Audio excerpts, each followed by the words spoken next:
With the Justin Trudeau Liberals moving forward on their massive legislative program to censor the content that Canadians access online, it should come as no surprise that they are burying and suppressing opposition to it. Ezra has previously warned you of the incremental pieces of legislation that will work as a domino effect on free expression in Canada. The Liberals' sweeping online censorship and regulation plans will both relegate and delegate the free flow of information on the World Wide Web into the hands of a few.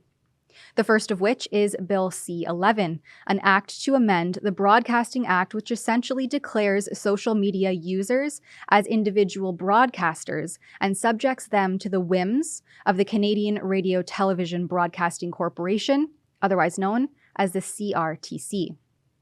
C-11 is a piece of legislation so ambiguously worded with such sweeping power that even Liberal-appointed Senator David Richards drew the chilling comparison between Bill C-11 and Nazi Germany's Ministry of Enlightenment, or, better yet, George Orwell's fictitious depiction of the Ministry of Truth in the dystopian writing of his authoritarian state in the novel 1984.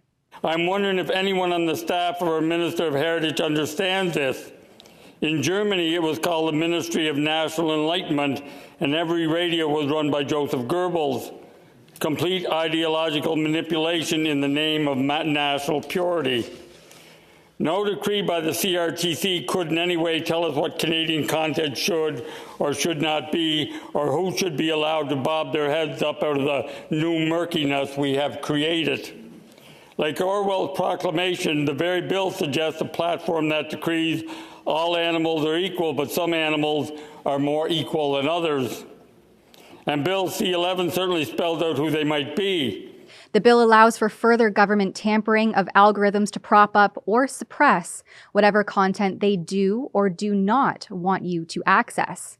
And for Canada's Heritage Minister Pablo Rodriguez, who oversees much of this regulation under the guise of stopping mis- and disinformation, he believes without a doubt that the government will win because Canadians must be better digital citizens. But if we don't address this disinformation problem, well, they win. And we will not let that happen. Now, more than ever, Canadians need reliable and credible information. We need the tools and knowledge to recognize and fight back against online disinformation. There is an urgency to act, and we're acting. We all have a responsibility to help in the solution and be better digital citizens. We need to remember that democracy just doesn't happen like this. We have to fight for it. We have to fight to keep it. He says that journalists are on the front lines of fighting disinformation, but only those state-approved journalists will be tolerated under these censorship plans.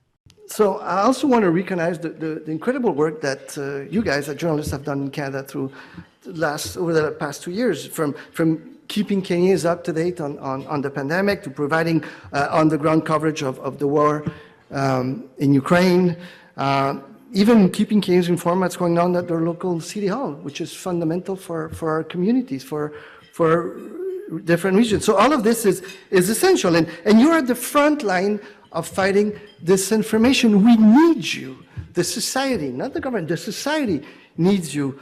Under pieces of legislation like C-11, the government will ensure that you see content exactly like that which is featured in this woke montage that came out of the 2023 Canadian Screen Awards that took place last week in Toronto. And I should fair warn you, it's pretty gross.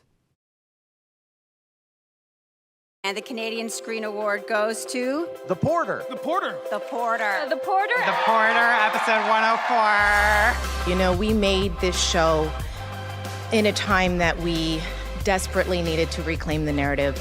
Wow, Canadians really love dildos. I think it's so important, perhaps now more than ever, to tell stories of queer joy. To all the trans and non-binary people in the room tonight, I love you. I'm so glad that you exist. Nothing bad or wrong can come from when we open ourselves up and let more people in. I just wanted to dedicate this award to all the Indigenous children who were stolen from our families. The advocacy, the activism, the pursuit of justice and equity is part of the job for all of us Indigenous creators every single day. Seriously, those Canada's Drag Race people can party. Woo! Change-making comes in many forms.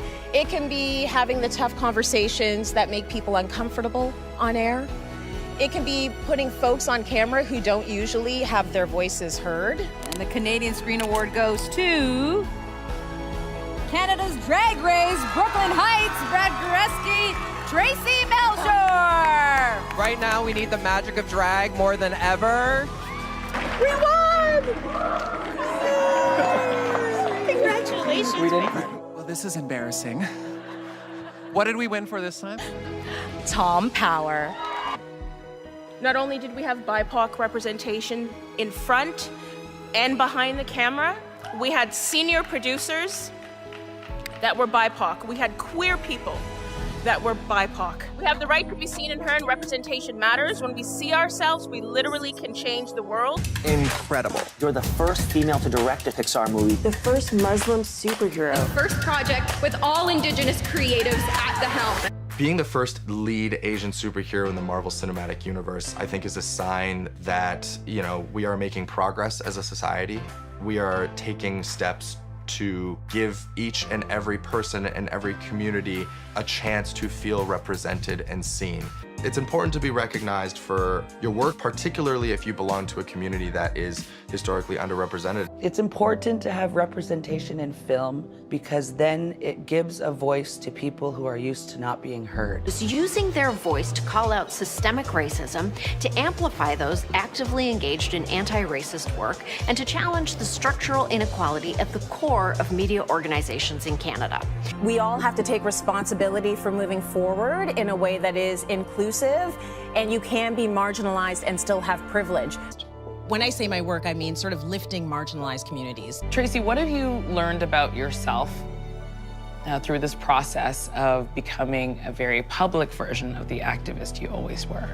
It's been a journey. Let's just keep on telling stories that are inclusive, are about representation. Representation matters, it really truly does, because I couldn't see myself on screen for the longest time. This marks the first time the Golden Screen Award has been won for a film directed and written by women. I hope that Black and brown kids from Scarborough can watch this film and see themselves. I am really excited about the new wave of Canadian comedy and the way it's opening up in terms of inclusion and representation. I think the future of Canadian comedy is going to be extremely diverse. It's the first time we've seen Black Canadian history represented in this way. Did you watch the ET Canada's Queen Elizabeth tribute? I was sobbing. I mean, I'm super psyched for a new monarch, though, right? Oh, sorry, just catching up with my unquestionably Canadian friends. Then there's Bill C-18, the Online News Act, which will create digital intermediaries that force search engines and social media companies to pay news organizations that they link to. But of course, they will only pay Trudeau-approved registered journalists who hold government news licenses. The rest of us little guys, well, no cash for you. And of course, there's another ambiguously worded sweeping piece of legislation by, yet again, Heritage Minister Pablo Rodriguez. It's a bill that is expected to be tabled in the coming weeks called the Online Harms Bill, or perhaps the preferred doublespeak name, the Online Safety Bill. This online harms or online safety bill, whatever it ends up being named, will create an entirely new bureaucracy known as the Digital Safety Commission, which the government itself says will have a broad mandate. These new regulators would operationalize, oversee, and enforce the new regime. That's literally what they call it, a regime.